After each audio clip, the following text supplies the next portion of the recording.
Today, we, the Climate Crusaders, we are going to present our program prototype for the Climate Change Capacity Building and Education Program in Fiji. So, welcome to Fiji, everyone. We are one of the archipelago islands in the South Pacific, made up of 300 smaller islands with a population less than 1 million, economy depending mostly on agriculture and tourism, with bountiful of wild habitats and flowers, as you can see in the Tagimuka flower. But although Fiji is one of the lowest contributors to climate change and the GHG emissions, the threat it is most vulnerable to is sea level rising, volatile weather conditions, and ocean acidification. However, Fiji, along with other nations, has made strong commitments towards their NDCs with the 100% renewable energy by 2030 for all electrifications and reduction of 10% CO2 emissions.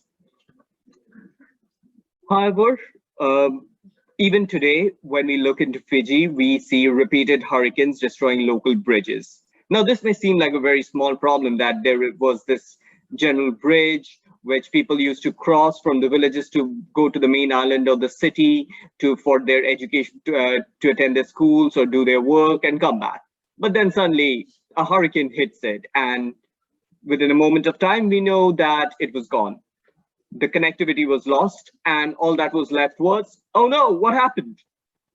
Well, the fact is, when the tropical cyclone Winston hit Fiji in 2016, there was like 160 such bridges which were destroyed, amounting to a loss of 44 million. And this report is from Reuters.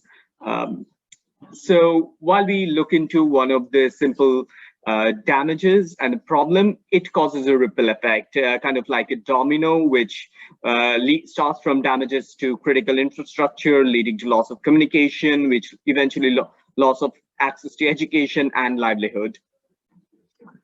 So we started taking advantage of our foot on the ground with Bindiya, who is local from Fiji. We started asking people why it happens, what is the cause of this problem, and we kept on asking why till we got our answer that there was no climate change and sustainability curriculum strong enough to make them efficient to tackle such problems at school or technical training. So the problem lies at the root: lack of green jobs, lack of private sector investment, lack of green education, which has ultimately led to limited technical expertise of the local people, low participation of the rural environment, and it made them more vulnerable to the disasters and the loss of critical infrastructure, thus leading to subsequent branches of adverse impacts like loss of livelihood, lag in the achievement of SDGs, lack of interest and confidence to protect the environment, disruption in education, and eventually loss of basic food and necessities. But we didn't just stop at asking why. We also wanted to understand what would help them fight these disasters. And the unanimous question was they needed knowledge of climate resilience and methods to tackle it. So we asked them, went on, will they be interested in an education program and capacity building program? Bindiya asked her fellow people from our fellow communities and surrounding communities, and the answer was a big yes, everybody. They are interested to learn. They are interested to develop their capacity in climate change and sustainability to be prepared for future disasters like Winston. So our theory of change, like we proposed, it's a complex solution where we take into multiple stakeholders analysis, starting from the national government to private sectors, local communities, youths, adults, NGOs, funders, and academicians. And we all try to understand what was the short-term, the medium-term, and the long-term goal towards the overarching vision that every young adult workforce in Fiji is equipped with strong understanding of climate change, disaster risk management, and are confident enough to take their actions by 2025. It's a complex problem, like you can see in this chart, but the complexities can be simplified with this logic model where we are trying to diversify our activities through the construction of bridges and solar panels, providing education, different methods, fun learning methods and tools for education and community-based approaches, which leads to some of the immediate outcomes on developing their capacity, knowledge gain, community participation, and on the long term with an outcome that changes the behavior and attitude of people and the people we are targeting, thus creating a much wider impact beyond what we were envisioning and helping a country fulfilling sustainable development goals and converting into a complete green economy. So what is our solution? We are trying to build here an integrated capacity building program for the community and practitioners, and we feel that education on climate change and sustainability can act as an enabler for this capacity building program, which eventually can be equipped with renewable energy investment as well as development of temporary solutions like portable bridges, which can be used as energy relief. So our proposal is one, a market-based private sector investment model, the other being emergency relief fund in the form of a temporary portable and reusable bridge. Now, the curriculum we are proposing right at the start for the community and practitioners starts with the causes and impacts of climate change, moving down with the mitigation approaches, adaptation, vulnerability, and risks, how resilience can come in handy with the green jobs, sustainable habitat, community champions approaches where the best practices of one successful community is brought in and shared with the current disaster-stricken community, which empowers and enables them with the knowledge to become the next community champions, and providing the youths and the workforce with hands-on knowledge of implementing projects like the solar home system project or the construction of a portable bridge by the working adults. Since Fiji is expected to continue to suffer from hurricanes, etc., we are proposing that we would provide a classroom module, online modules, as well as radio transmission in the time of power losses.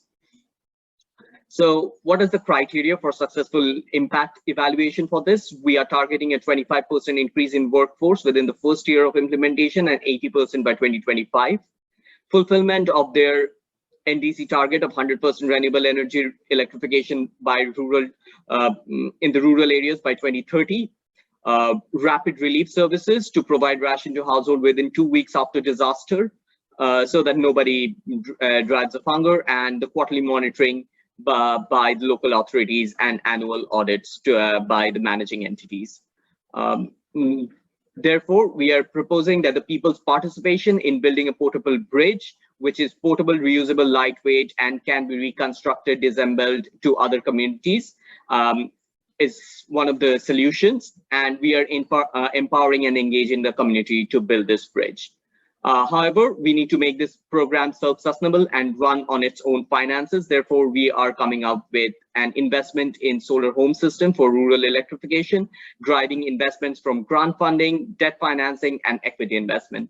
We look into the model. We are proposing that a result-based grant financing, where something like the GCF, which provides 1:4 grant to investment ratio, which covers the startup cost, which provides microloans for the solar home systems, thus enabling the households to have these high capex technology at a much lesser price, and in return they return with more capacity, education, and the credits that is generated from use of these products. We are providing a private debt financing model wherein the green bonds are issued by the project developers to the private investors, which provides a catalytic support to the building the program and creating green jobs. And the project developers can convert the use of these products, basically the carbon reductions from these, into the exchange markets, like the carbon markets available in the form of CERs, called certified emission reductions,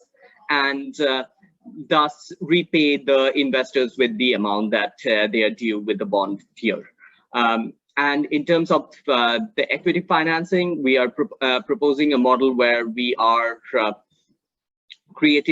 engaging the investors within the framework, where the investors are providing money to the project developers, who in turn is providing cheap, low-cost SHS products to the benefactors, particularly the rural households, and in exchange, the Kaibrun title transfers, which gets converted after monitoring, reporting, and verifications to CERs, which are then sold by the private investors into the equity market, into the exchange markets, which in turn covers their cost. Thus, through this program, we are impacting 7 SDGs, namely the quality education, affordable and clean energy, decent work and economic growth, development of industry infrastructure and innovations, reduction in inequalities, empowering the communities to take climate action, and fostering a partnership towards a single common goal. And why Can you us? please wrap up? Yes, thank you. Why us? We are a team of international people from 5 different countries: India, Fiji, Malaysia, Philippines, and Japan, with diverse expertise in fields of strategy, finance, climate change, engineering, legal, ecosystem, and marketing, creativity, and arts. So thank you, everyone, for watching and listening to our presentation and our pitch, and stay tuned for more actions from the Climate Crusaders.